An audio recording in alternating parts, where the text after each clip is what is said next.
Hi, this is Purni. I'm an entrepreneur. So I was invited to be a judge for this wonderful event, which is Fourth Star Summit 2023. So here there were several students presenting their posters related to the laws, legal system. There were different topics, which was really impressive. It was nice to know that these students are actually aware of the things and they are presenting it in a way, and it's a great attempt. Trying to create a world record on this, it's a very good attempt, so that it at least creates awareness on the legal aspects to the people and the public also. Yeah.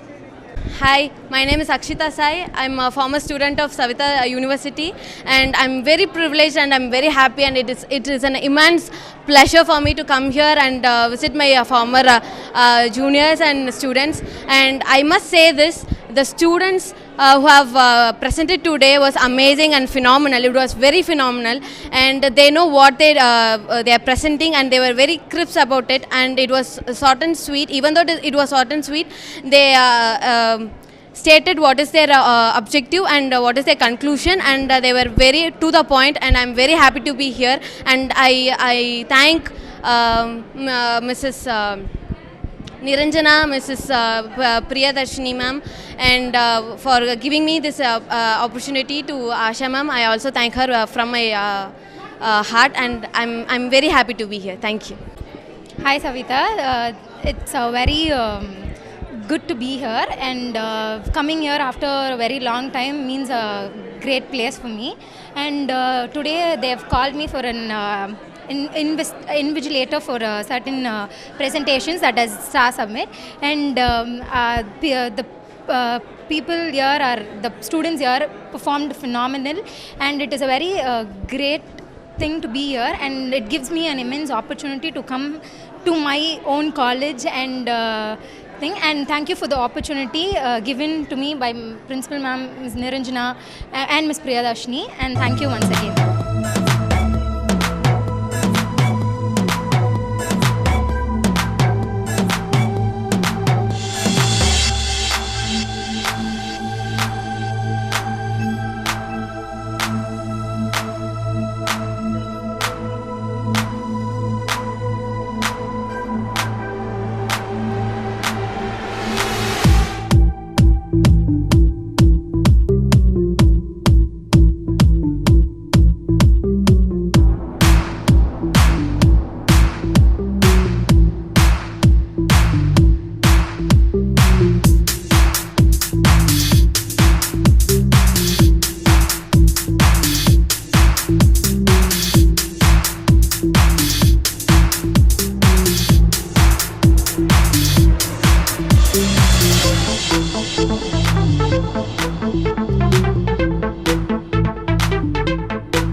Honorable Thiru Justice P.N. Prakash, former Judge, High Court of Madras, and our guest of honor, Professor Dr. K. Jaishankar, Founder, Principal Director, and Professor of Justice Sciences, International Institute of Justice and Political Sciences, Bangalore.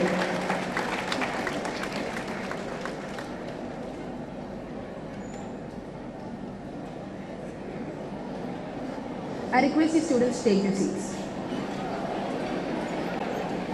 We are grateful, sir, for accepting our invitation and being our guest of today. யாமறிந்த மொழிகளிலே தமிழ் மொழி போல் இனிதாவது எங்கும் காணும் என்று பாரதியார் கூறியதை மேற்கோள் காட்டி, let's rise for the Tamil Thai வாழ்த்து and invoke the presence of spirituality and devotion towards our Tamil language.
platform that allows people to express a wide range of thoughts and emotions.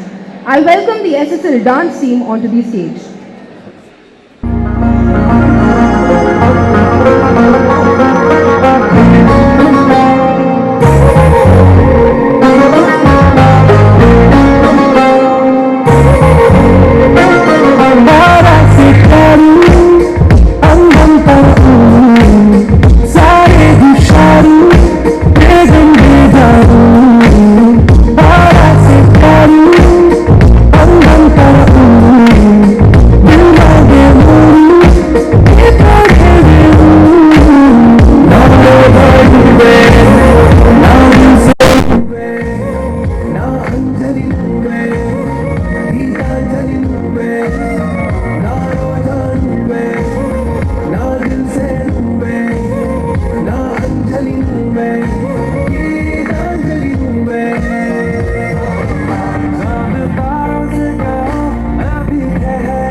Present here. A warm welcome to all the dignitaries on the dais and off the dais, faculty members, peer reviewers, faculty evaluators from other colleges, and dear students. So we are really privileged to have among with us Justice P.M. Prakash, former Judge, High Court of Madras, for this valedictory function of Star Summit. I still remember Sir was one of our guests for our Mega Mood competition, which we organized in 2018, and Sir was judging the finals of Mega Mood. I remember the charismatic and energetic atmosphere Sir brought to that mood competition. We once again welcome you to Savda School of Law, sir.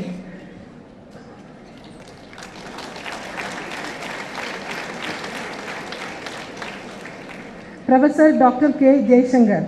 Sir is founder, principal director and professor of Justice Sciences, International Institution of Justice and Police Science, Bangalore.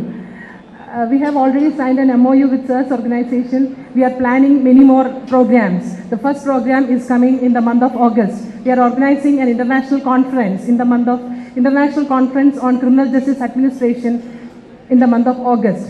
So, along with Sir's institution, we are planning several programs. We welcome you to this valedictory function of Star Summit.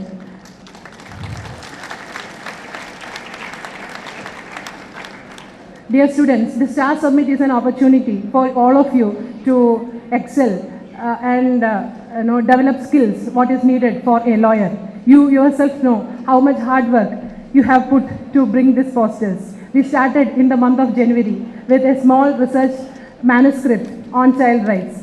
So even though we were insisting you people to make the posters in the specific instructions given, I am very sure that each one of you have learned a lot from this exercise.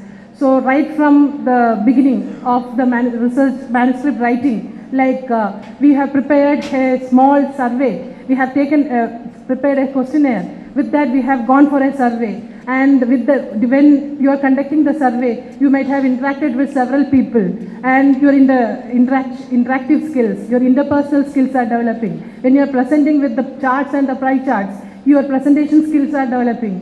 When you are analyzing the data, what you have collected, your analytical skills, your research skills. So knowingly or unknowingly, you people are developing what are the skills needed for a lawyer. So everyone has done really well. It is a great initiative from the part of the faculty also. Faculty, the mentors and the slot D, January quarter faculty also have put their effort to bring good posters. So I congratulate each one of you to come up with the poster and present the poster really well. Winning really matters. But when this is an opportunity where you people learn from others, so we are recognizing the best 200 posters, what you have presented there. So even if you are not winning this time, try for next time, and best wishes to everyone. Thank you.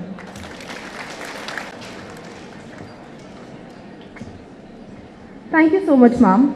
I now welcome Cynthia to share more about our Honorable Chief Guest, Thiru Justice P.N. Prakash. I consider it my utmost honor to introduce the Chief Guest of the day, Honorable Justice P.N. Prakash. Honorable Justice enrolled as an advocate in the year 1984 and has had tutelage in the offices of esteemed legal giants such as Mr. P. Rajamanikam, the eminent public prosecutor, who is also the Chief Public Prosecutor in the Rajiv Gandhi assassination case. Honorable Justice exercised extensive practice in both the High Court of Madras and in the Supreme Court, predominantly in the criminal side. Throughout his prominent legal career, Honorable Justice has served several governmental positions, such as the Additional Special Public Prosecutor, the Additional Special Public Prosecutor under the NDPS Act for Special Courts in Chennai, and the Narcotics Control Bureau for Government of India in 1995 and 1998 respectively. Honorable Justice then proceeded to become the Special Public Prosecutor for Narcotics, Central Bureau of Investigation, Customs and Excise, and in the Madras High Court in 2001, 2002, and 2003 respectively. Other than his illustrious career in the judicial arena, Honorable Justice held several noteworthy positions. Honorable Justice served as a guest lecturer in several eminent institutions such as the Dr. B.R. Ambedkar Law College of Chennai, University of Madras, the Sardar Vallabhbhai Patel National Police Academy of Hyderabad, to name a few. Honorable Justice was sworn in as the additional judge of the Madras High Court in 2013 and as a permanent judge in 2015. While on the bench, Honorable Justice Prakash was instrumental in bringing into force the Tamil Nadu Criminal Rules of Practice 2019 in winding up the evening courts in Tamil Nadu, which Honorable Justice realized were an unnecessary burden on the state's resources, and in introducing the Pattam project, a rehabilitation system for first-time petty offenders. Throughout his renowned tenure, Honorable Justice has disposed close to 70,000 cases, subsequent to which Honorable Justice retired in January 2023. Honorable Justice was known across the bar and the bench for his integrity, self-discipline, and fearlessness, and it is an incredible privilege that Honorable Justice has graced us with this august presence. I request our respected principal, Professor Dr. Asha Sundaram ma'am, to felicitate our Chief Guest, Honorable Justice P.N. Prakash.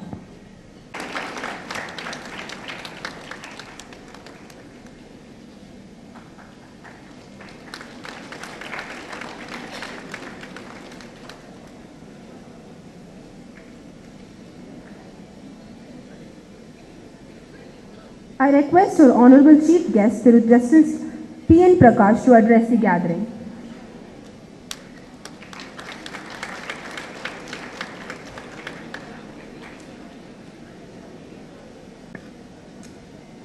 Professor Asha, the principal of this esteemed institution, the teaching faculty, staff, who have molded you people, and my dear children, a fine good afternoon to you all.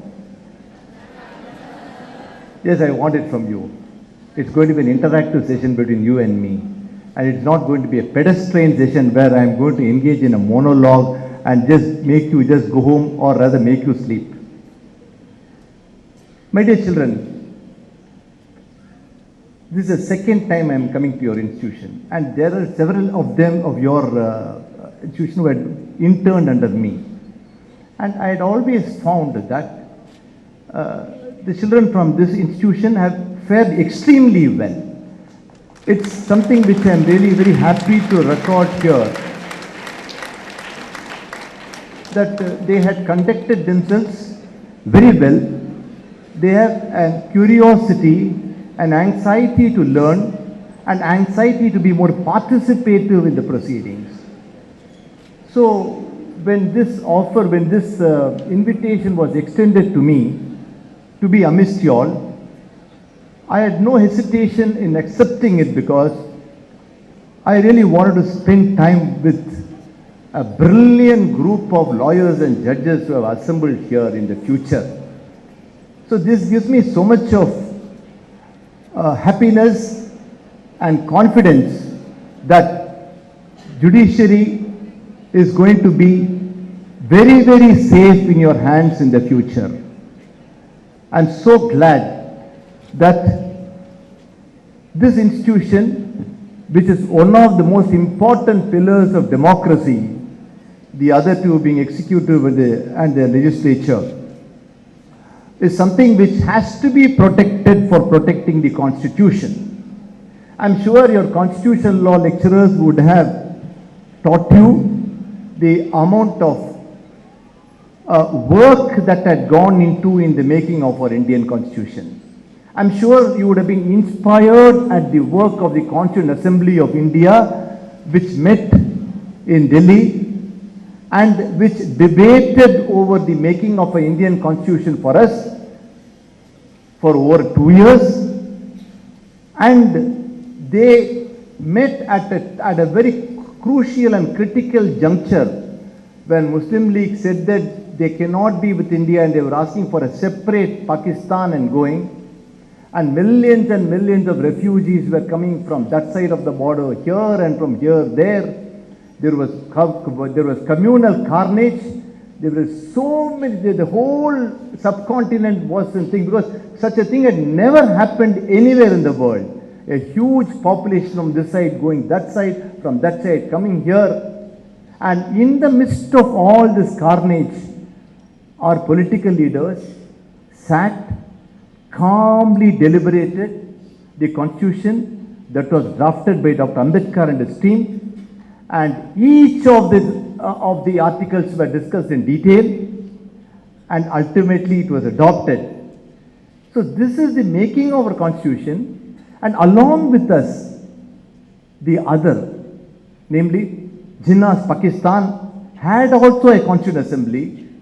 Initially, people said, let us have Ivor Jennings to make a constitution for India. But Gandhiji said, why should you go to Ivor Jennings? We have Dr. Ambedkar here. He is the best person. Get him elected from somewhere. And he was brought into a constituent assembly from Bengal. And that man made a great change. Brought in a living constitution with his team. And which constitution has survived from 1950 to 2023, for which we all must really be proud of the people of India. On the contrary, Jinnah's constitution did not even survive immediately after his demise. 4 constitutions Pakistan had to have, and still their state is under great stress. Imran Khan, we don't know what's going to be the fate of Imran Khan, one of the finest cricketer and a great bowler himself. As a politician, yes, there is so much of struggle. They were not even able to be together as an India, as a nation. In 1972, they had to, because it was said that Muslims and Hindus cannot coexist. We Muslims could ourselves coexist, was Jinnah's contention. But between the Bengali Muslims and the Punjabi Muslims, they were not able to coexist.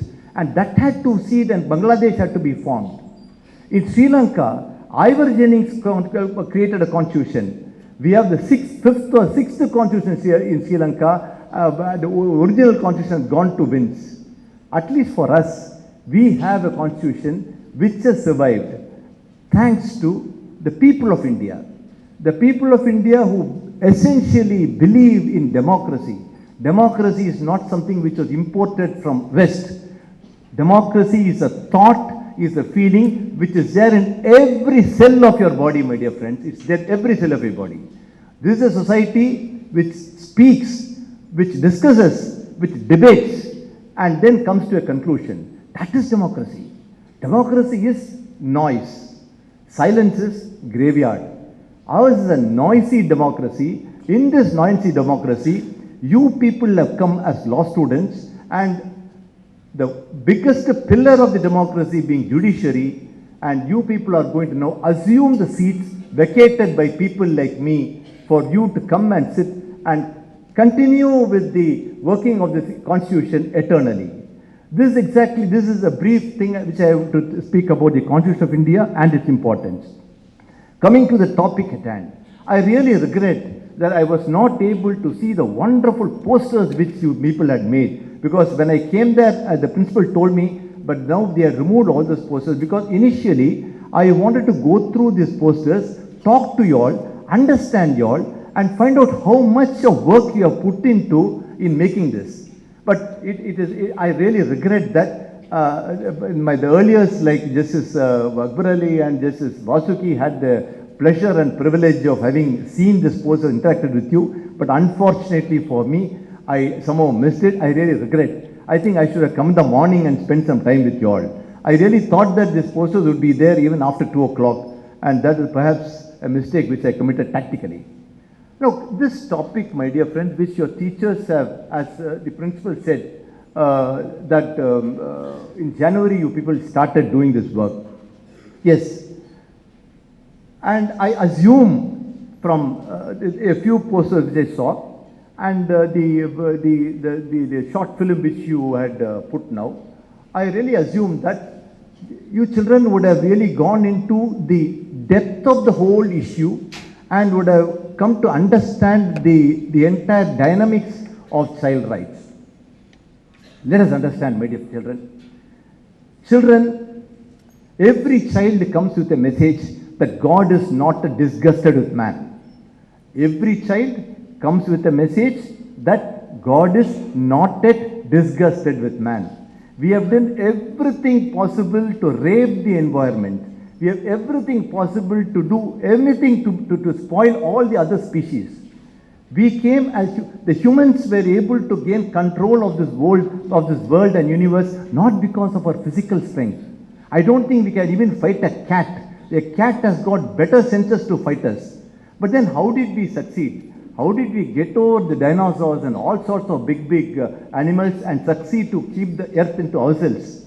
The ability to cooperate amongst us, the ability to think and cooperate amongst us has made us to emperors of this earth. But what we have done is, by our greed, we have made every other species unlivable. We have damaged the lives of millions of species. I was reading a particular a book on the nocturnal animals. My dear friends, we are so proud that Michael Faraday found the electricity, and then our Edison found that the light bulb and all, and now the day has become light. Even night, we work even with artificial thing throughout. There is no night at all. It's every day to day. But you know something? What has happened, I believe, some thousands of nocturnal species have died because we have illuminated the whole earth with our electric bulbs. They got completely, their life cycle, their day and night cycle was affected, on account of which they all became extinct, I believe. It was a shocking news to me to show that these animals, which were living by the natural light and natural night, had to lose their lives because of our artificial lights. If that could be the effect of this technology on us, now what could be going to happen to the children who are going to be born here, the human children? In every sort of violence, my dear friends, children, whether it's a war in Ukraine, whether it's a war of Putin in Ukraine, or whether it is a caste violence in a village, or it is a fight between two families, two persons will be adversely affected. One is children, the other women. These two people, these two classes of people will be adversely affected in any violence, because they may not be able to defend themselves and they will become victims of this violence. Hitler's genocide had created such an amount of indelible impression in the children of Jews that they had ultimately have a Israel for themselves to protect themselves. So children are the first to be adversely affected in any environment which is not congenial to a peaceful life. Children, coming to our own country, If you go through I'm sure in your research which you have done, you would have found that there are enough laws. We have JJ Act, we have POXO Act, we have all, and the regular IPC is there. We have all the laws. There's no doubt about it, we have all laws. But the question is, are these laws really able to protect our children? What is the meaning of protecting our children, my dear friends? Protecting our children means our children must have an environment in which the entire flower must blossom. The original flower inside it should blossom. You just imagine yourself, my dear children, see what does IPC say? Till 7, nothing is enough. It's an exception. I'm sure you would have come there. So till 7, whatever a child does is an exception. Why? Very simple. Every child comes with a certain wealth of its own, and that wealth is innocence. That innocence is there with the child till its 7th age. In fact, you know, when a child comes 2 or 3 years, if you watch a child of 2 or less than 2, it will start blabbering. You would have observed children blabbering, because the child thinks that the adult also has the same thought process as it is. So it wants to communicate something, thinking that the adult would also think the same thing. Only after that the child realizes that his thought is different, my thought is different. And that is where, my dear friends, this innocence goes and lie starts coming.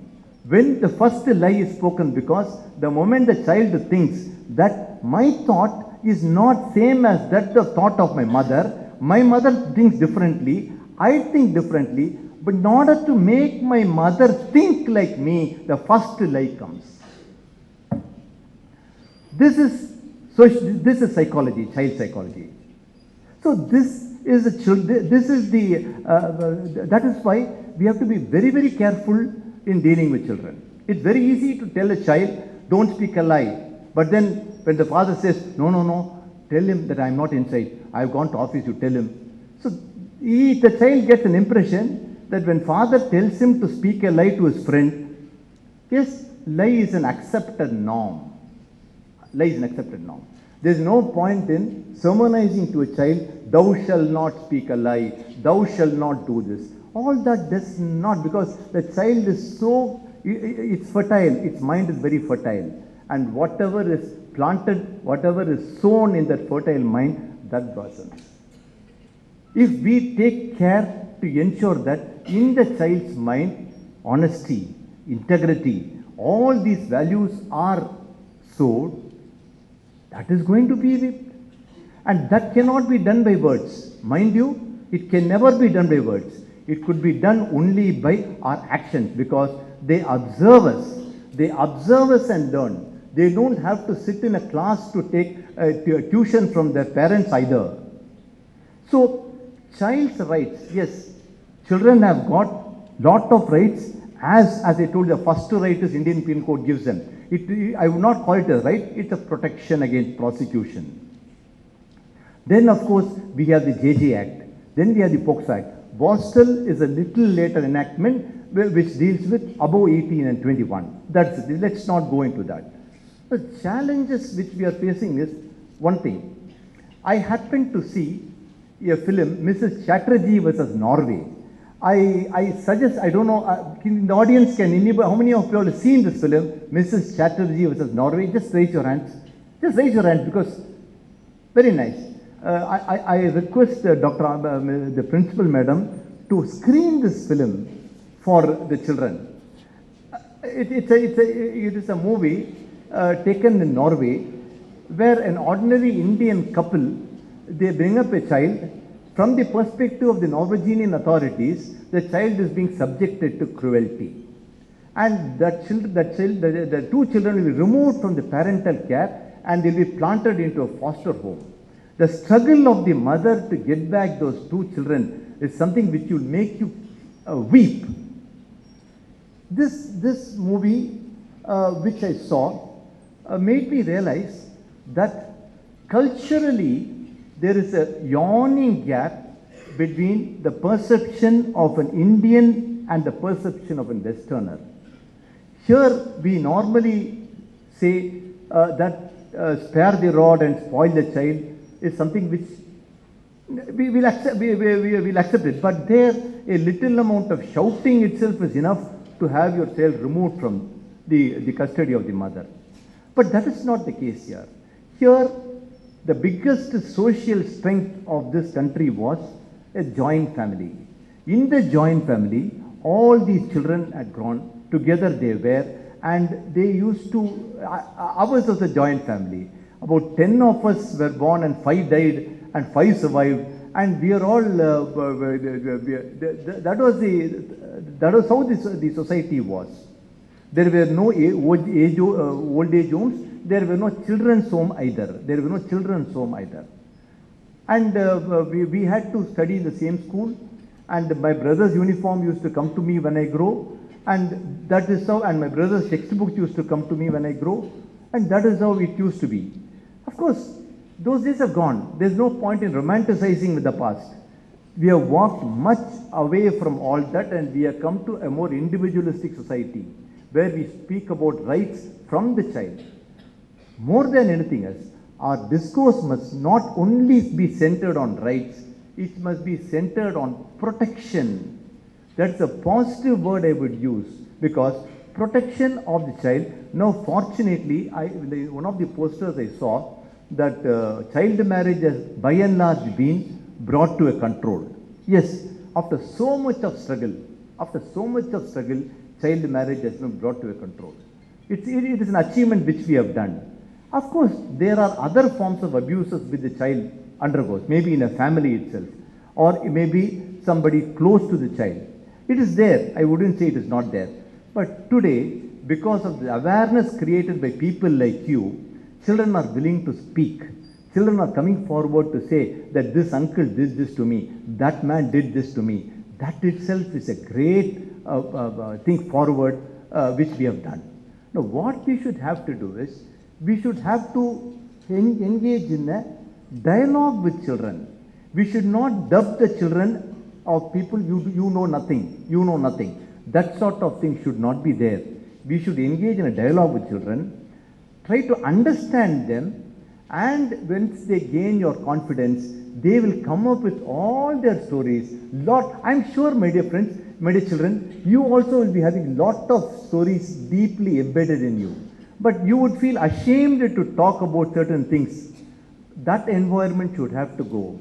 And that could be done only by actively engaging ourselves in dialogue with children. I am telling you very confidently, in Europe and other West Asian countries, Western countries, there is going to be a great dearth for youth in the next 50 years. You don't have to worry at all, because there are no marriages, there are no families, nobody wants to get a child, and their population is dwindling.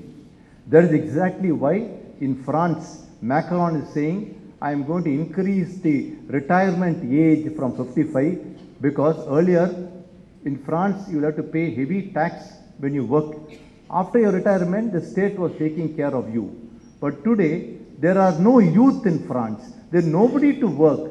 So Macron says, I have to stop your pension. I am going to increase the retirement age. You can work till 60, 62, and for that, French people are coming to streets. In whole of Europe, this is going to happen. America also is going to happen. China, it is going to happen.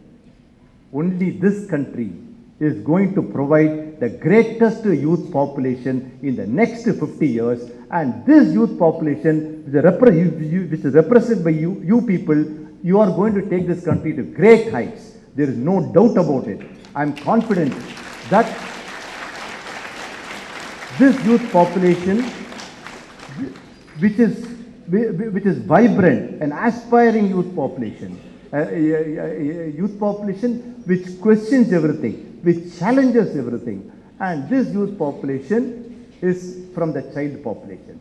So the child is a very important unit in our discourse, and we cannot now expect institutional protection. Institutional protection is very, very difficult in this country. I have been the chairman of the POXO committee, the chairman of the JJ committee. All these committees I have been chairman, and I found that the institutional protection of children, the children home, this are in a total disarray. State protection, unlike you go to a Western country where the institutional protection is something phenomenal, such a protection is not available to our children in the present context. There is so much of corruption in the department. There is so much of money that is being pumped by the government doesn't go to the children at all. If you make a visit to any of the government-run, I think Justice Chandru committee has been appointed to go into all this, and Justice Chandru committee is working on this. So you'll be surprised to know that institutional protection is not that much efficacious in our country. Individual protection. You must, when you see a child in the street, when you see a small boy in the street begging, the inner throb in you must lie, and you could take the child, give him education, spend your time to teach him A, E, I, O. That is enough. We are not asking you to teach any big things. Make it a point to teach one child in the street simple Tamil, whatever little language you know. And once that adoption, I wouldn't mean adoption in the legal sense, I would mean adoption in a more broader sense. If that is done, my dear children, this is called society's protection of the child, not institutional protection of the child. So the society's protection of the child should only come from us. Don't you see that when we go in the car, we see so many of the children begging, so many of the things, and they have to be brought into the system, given minimum education. I'm sure you people could take it up as a social service, or you could take it up as a duty to your co-citizens, and if you start working on it in those lines, I'm sure we will going to have a nation built on these children who are going to become youth. And this will be the biggest answer by India to a belligerent China. A belligerent China which is flexing its muscles with all its arms and army.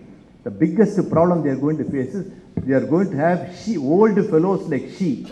There are not going to be youngsters, but here we are going to have a very huge population of children becoming youth, youth becoming men, and this could be the only answer to make India a great destination. And I am very confident that we can all work together in making India a great nation in the comity of the world. Thank you. Jai Hind.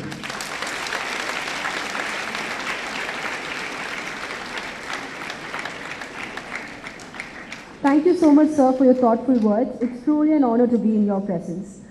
I now call upon Yalini to give us an introduction about our guest of honor, Professor Dr. K. Jaishankar. Today I stand before you to shed light on expectational achievements and contribution of a distinguished individual in the field of justice science and political science. It is my honor to introduce Professor Dr. K. Jaishankar, the esteemed founder, principal director and professor of International Institute of Justice and Political Science in Bangalore. He was a Commonwealth Fellow from 2009 to 2010 at the Center of Criminal Justice Studies, School of Law, University, Leeds, UK. He is a father of President of South Asian Society of Criminology and Victimology and founder executive director of Center of Cyber Victim Counseling. He is a founding father of cyber criminology and academic subdiscipline of criminology and the proponent of the space transaction theory. He is a recipient of prestigious National Academy of Science India. He is an international ambassador of the British Society of Criminology and the United Nations experts on issue of victims of terrorism. He was recently ranked the 16th among the top 25 influential criminologists in the world during 2010 to 2020 by Academic Influence and academic ranking sites Thesis USA. His area of academic competence are cybercriminology, victimology, crime mapping, GIS, communal violence, policing, and crime prevention. Professor Dr. K. Jaishankar influence far beyond the boundaries of his institutions. He is a prolific writer, researcher, and public speaker with numerous publications and presentation to its credit. His insightful work has done a new dimensions to the field and encouraged in critical thinking. I request the gathering to put your hands together to welcome our guest honor. We welcome you, sir. I request the principal ma'am to felicitate our guest honor.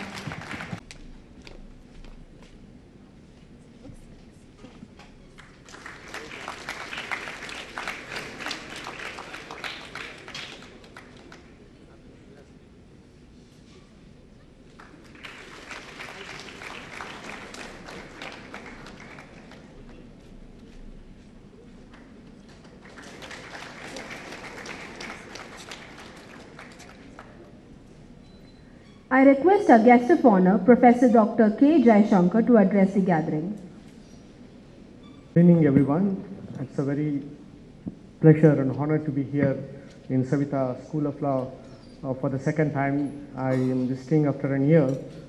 We have an MOU with your esteemed institution from our International Institute of Justice and Police Sciences, Bengaluru. And today I'm very happy to be in the presence of our Justice, who spoke in very detail about the child rights, about the past and the future also.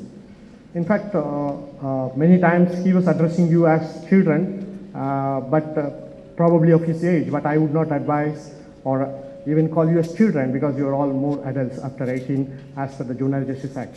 In fact, many of the colleges used to call bachos. I was coming from an North Indian universities. I used to tell that these are not bachos, these are the bachos in the age to create bachos. They are the age. So don't call them bachos. So you are adults and you should behave like adults. Once you have reached adulthood, you should behave as an adult and more responsible. So the discipline, what is missing, I'm finding, is that you don't have patience nowadays. And I'm happy that you have done a wonderful research and trying to bring some transdisciplinary models. In fact, poster presentation was never a part of legal research. Legal research was more an armchair model. So I'm coming from a field called criminology, who's the founding father, classical school, is Cesar Beccaria, a legal luminary. So he wrote a book on crimes and punishment, and that becomes a treatise of almost some 10 countries' constitution and criminal laws.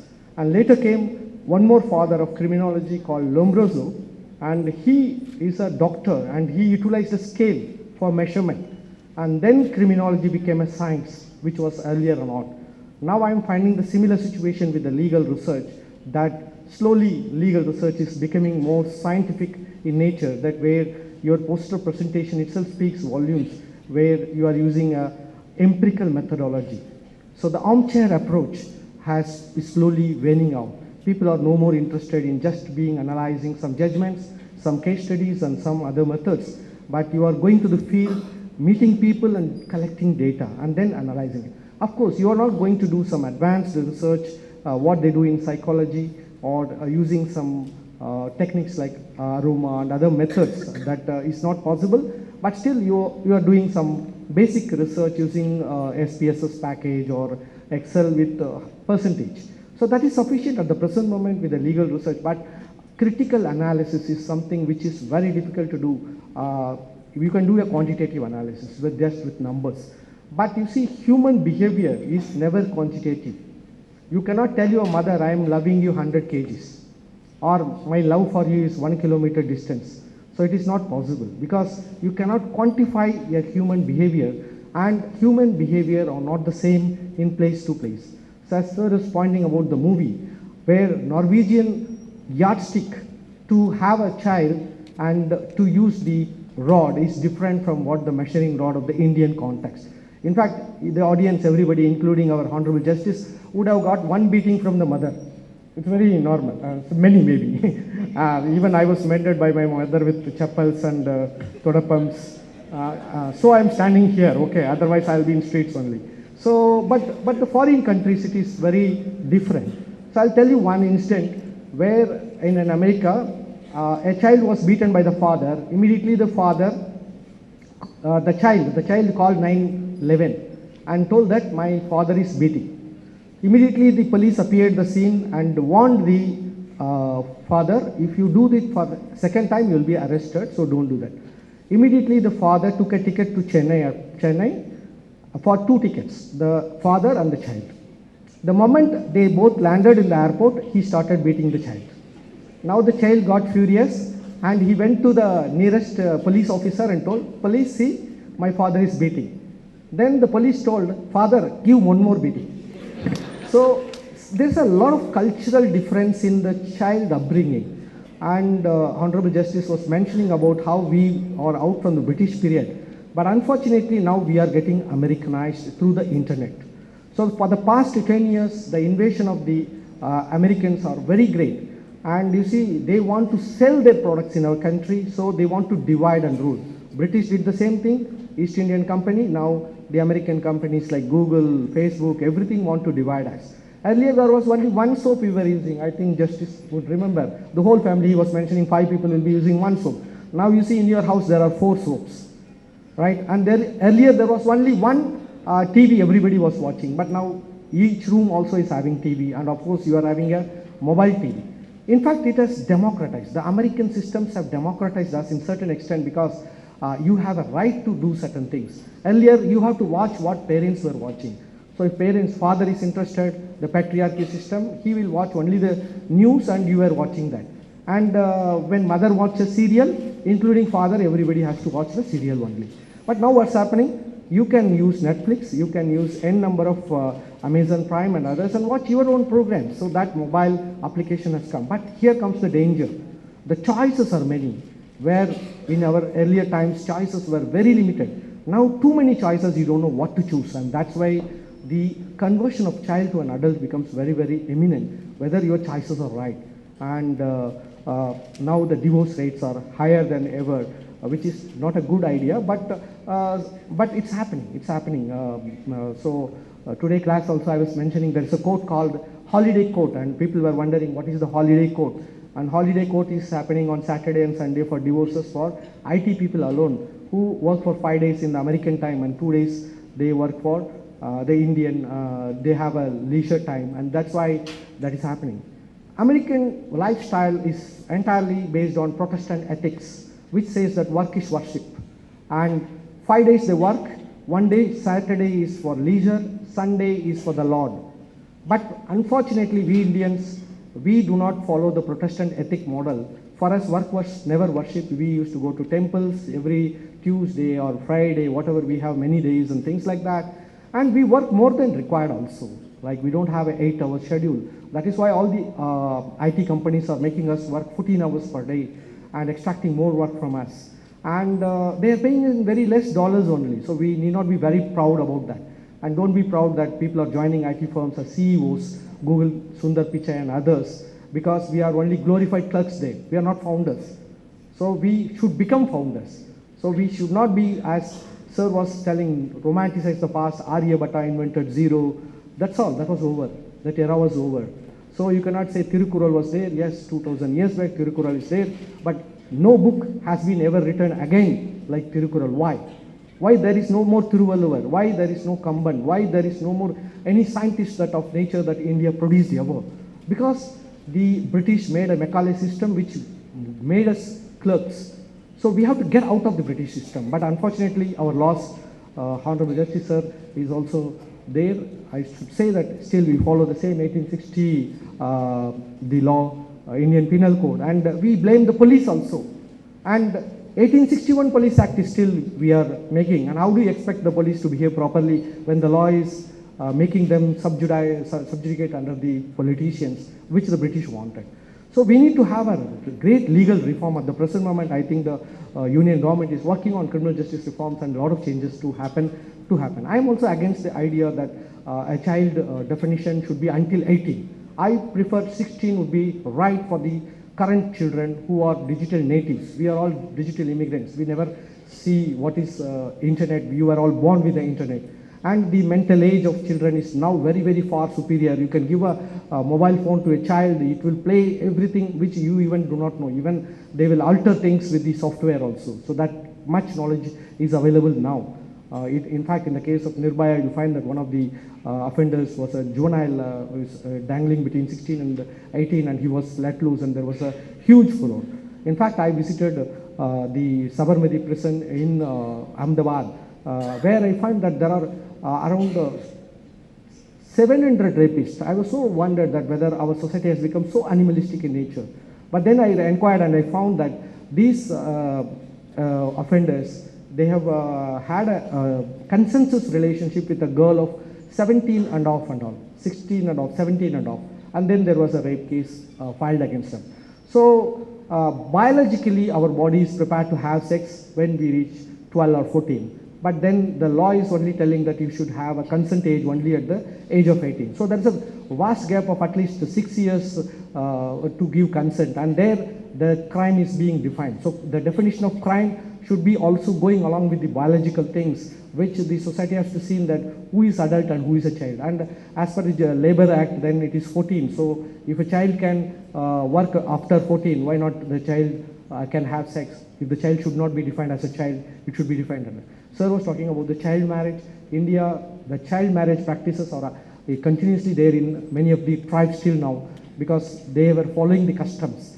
But now there are a lot of reducing of the child marriage act, and more children are being educated.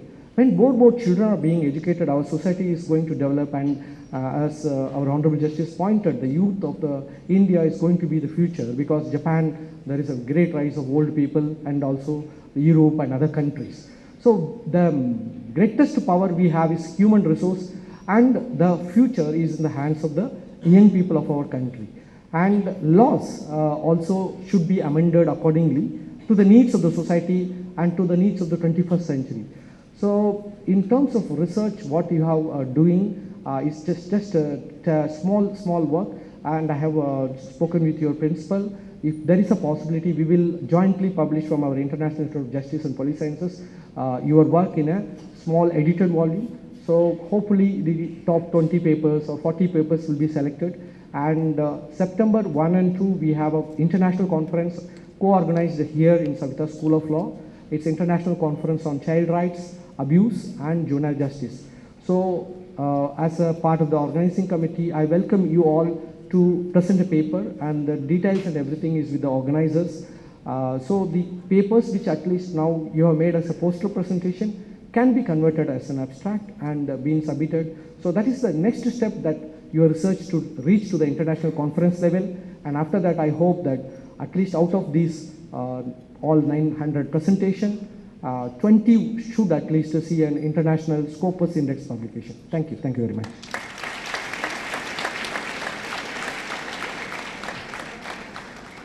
Thank you so much, sir. It's one's curiosity and persistence that paves way towards providing revolutions in the arena of research. Here at Savita School of Law, we believe in the same. I can proudly say that Star Summit 2023 has been a true success. The most important result we observed was the students became more confident and learned to work more efficiently outside their comfort zones. This has created an out-of-box way of thinking. That brings us to the most awaiting part of the day, the prize distribution. I request Dr. Shobha Jasmine to announce the best posters presented in Star Summit 2023. I am happy to announce the top 200 posters presented in Star Summit 2023. And the first poster is Jayashree J. Tamil Paradhi K. Tamil Paradhi K. Niranjana Devi.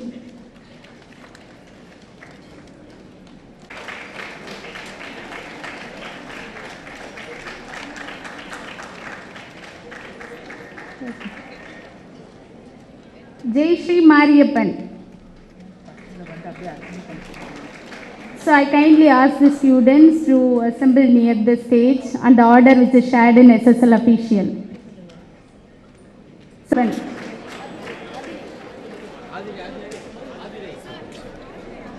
Adirai. Amirda A. Devan Chakravarti. Siddharth.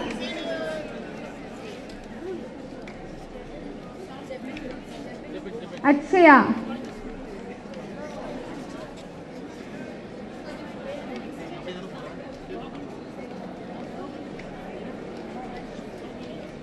Jebin Jose. Sambhav Jain.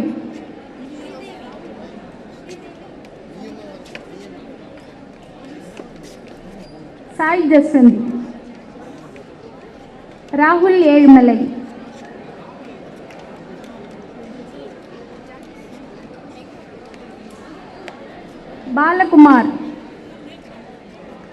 Balakumar, Iniya, Samrita, Hanish, Janice Vinolia, Batma Renuga Balaji,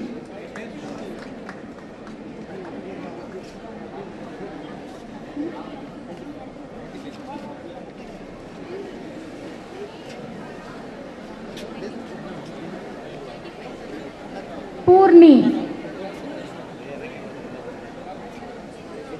Shobia, Mehak, Ruben, Dakshinya, Arun Kumar,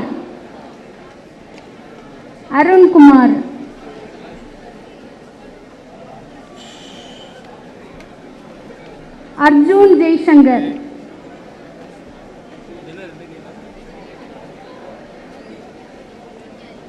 Varun, Monisha,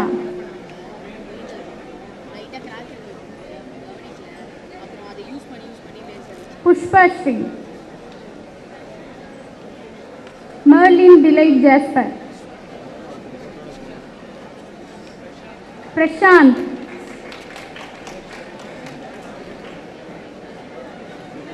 Janagavarshini, Saravana Perumal, Satyan, Sushant, Sandosh,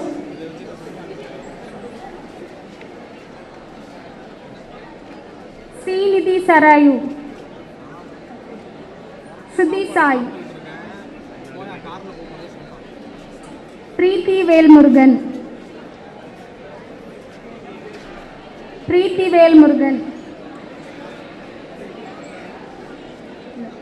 Vinish, Sneha T,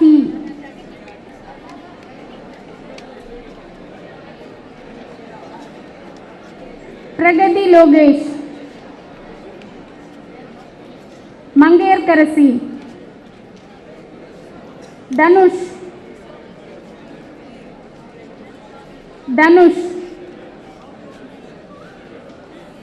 Kavin Kumar, Priyanka, Vishal Perisami, Reshma, M. Reshma, Nitish Udupa, Isha Bhavandi, Vainavi Chaudhary,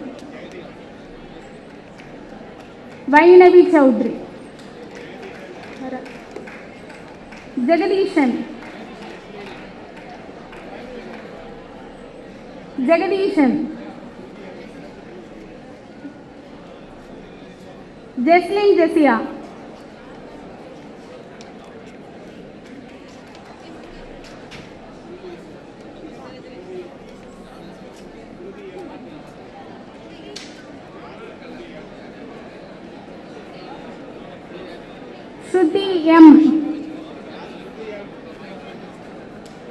Shruti M. Charit Walter,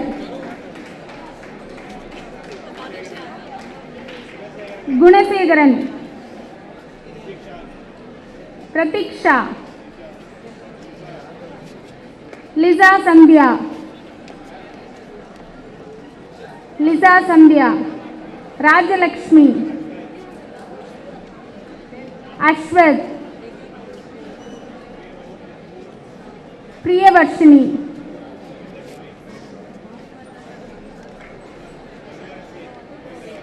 Netrashi,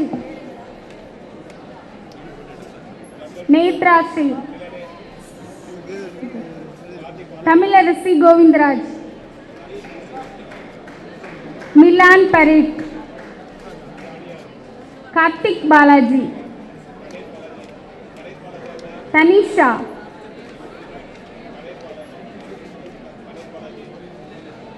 Ganesh Balaji, Ganesh Balaji, Vignesh Sai, Shanmuga Prasant, Helen Amala Jennifer, Serin Timbers, Varsha T, Sri Hari M, Mamishna, Vignesh M,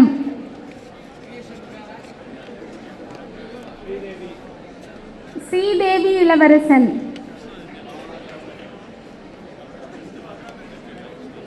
Bhavana Saravanan, Kabini Sri, Saubhagya Alamelu, Tejashwini Gopinatha Mangalam,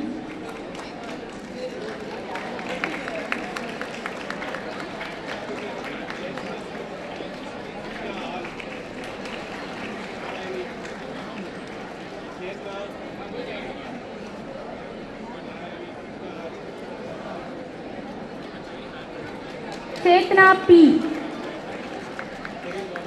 Krishna R, Narayani Akshaya Varshini, Sangamitra Sendil, Serena Mehul, Shreya M,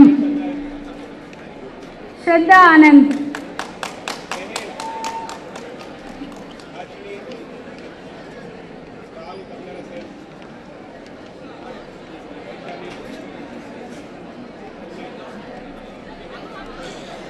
Praveen B, Jyotish,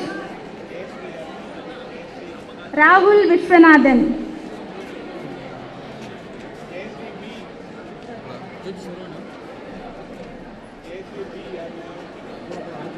Vimal Chandran,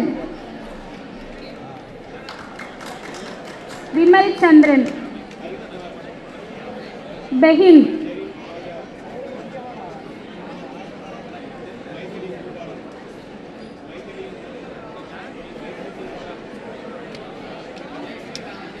Harshini RP, Rahul Tamilarasan,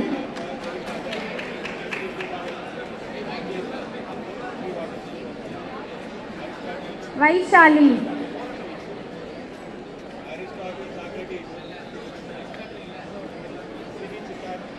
Bhubeshwar,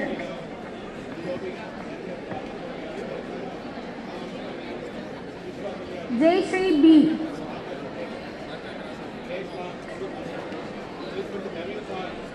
Harish Kumar, Zerin Raja,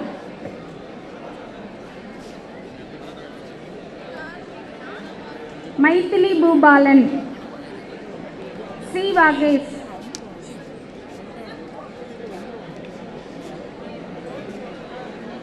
Aristotle Socrates,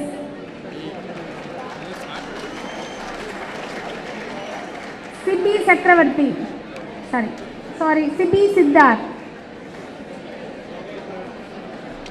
Shobhika Chandru, Vishwa Kalyan, Akash Ramesh, Reshma, Naveen Kumar K, Edwin Joshua, Kishore S, Sri Hari MM,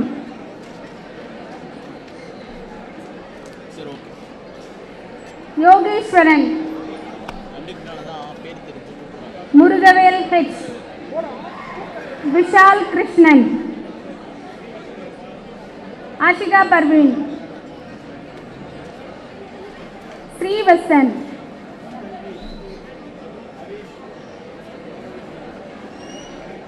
Ratan B, Harish BR,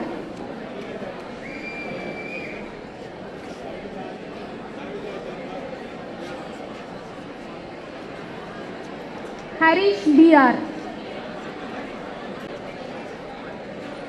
Manikandan,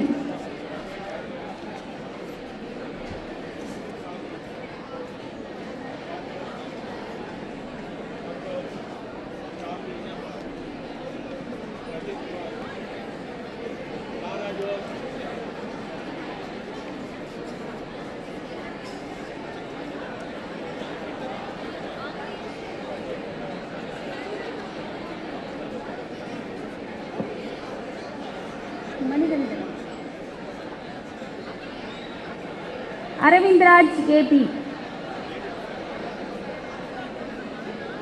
Maheshwaran, Chandra Prabhagar, Parvez Ahmed, Krish Ragul,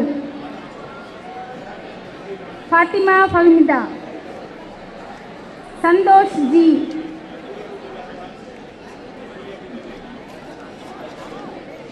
Shamli,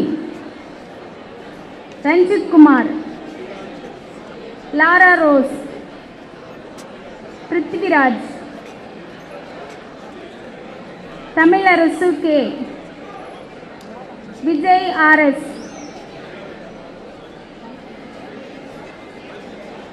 Yogida CB,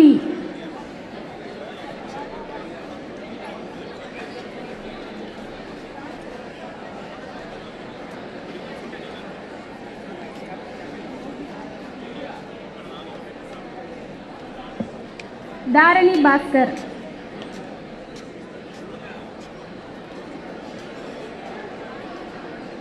Surya Bhubadi,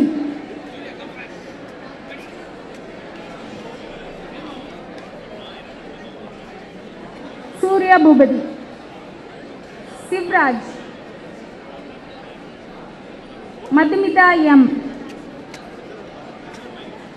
Tarun Krishna,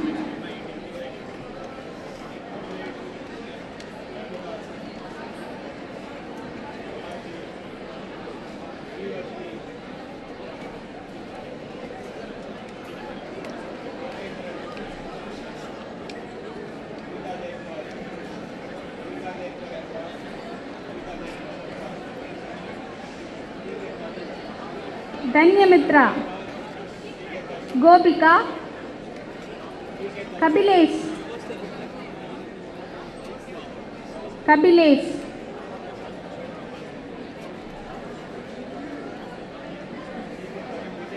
Namrata Jain, Lolakshi, Sri Vashini, Someshwaran,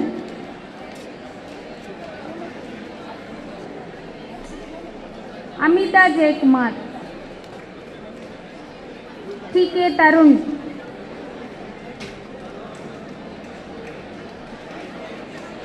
Vijay S, Prerna, Muthukalanidhi, Rakshida, Guru Shankar, Sai Saravana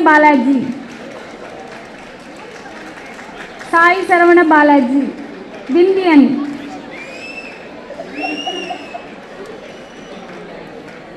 Durga Shankar, Divya Lakshmi, Tamilarasan, Guru Prasad, Devi Bala,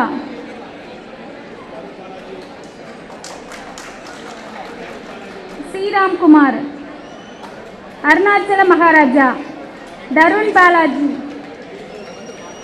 Balaji, Ajida Babu, Yusuf,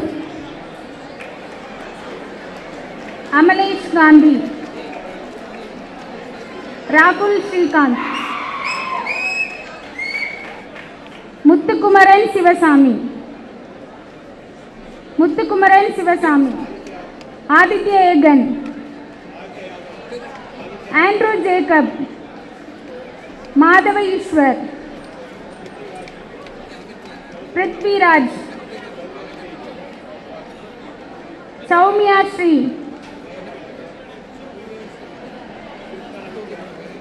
Deva Bala, Krishna Aditya, Ritika Sri, Sharin Nachia, Supraja Subramanian,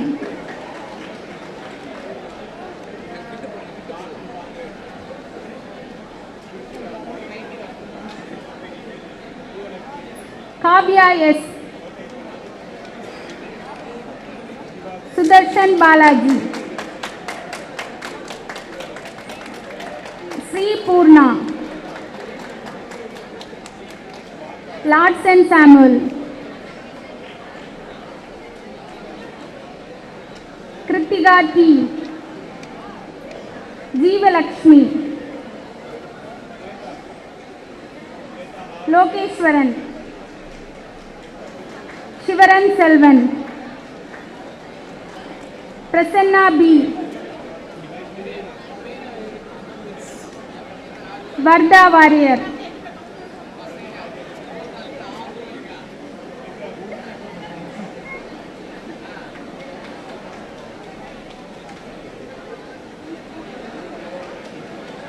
Shweta R, Sindhu SSK, Shakti Sundaresan, Vaishnavi Rajkumar, Santosh Kumar, Pratik Rajendran, JD Vikram, Govardhan Sendal.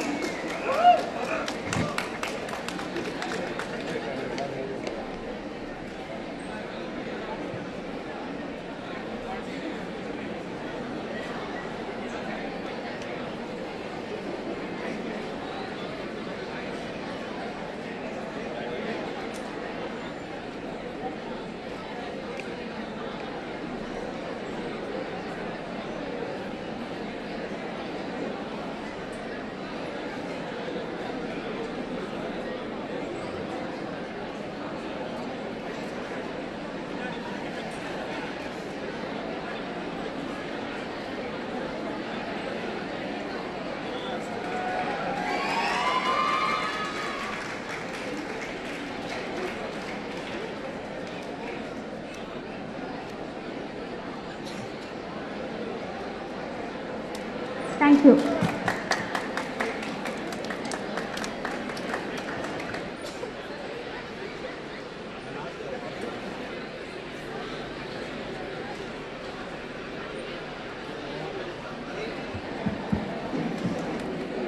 Now that brings us to the end of the event.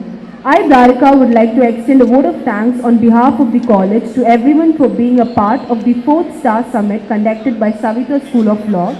I would like to thank all our dignitaries for kindly accepting our invitations despite their busy schedule. I, on behalf of the organizing committee, convey deep regards and hearty thanks to our Honorable Chancellor Dr. N.M. Viren Sir, Vice Chancellor Dr. Chandram Shivaji Sir, our Director Dr. Deepak Nalasamy Sir, our Registrar Dr. Shrija Varghese Ma'am, and our beloved Principal Dr. Asha Sundaram Ma'am for your constant support and guidance. I would like to thank our teaching and non-teaching faculty members for standing behind us through all the work and correcting our mistakes a zillion times. Finally, I would like to thank each and every one of you, my fellow students, for your support and participation in making this event a grand success. Your contributions have not gone unnoticed, and I am grateful for all that you have done. In conclusion, I would like to say that this event would have not been possible without the support and hard work of each and every one of you. On behalf of Savita School of Law, I would like to express my sincere thanks to you all. With pride in our hearts and head held high, we shall now proudly sing our national anthem. May I request the gathering to stand at attention for the national anthem. Jana Gana मन अधिनायक जय हे भारत भाग्य विधाता पंजाब सिंध गुजरात मराठा द्राविड़ उत्कल बंगा विंध्य हिमाचल यमुना गंगा उच्च चञ्चल जलधितरङ्गा तव शुभ नामे जागे तव शुभ आशीष मांगे गाहे तव जय गाथा जन गण मंगलदायक जय हे भारत भाग्य विधाता जय हे जय हे जय हे जय जय जय जय हे।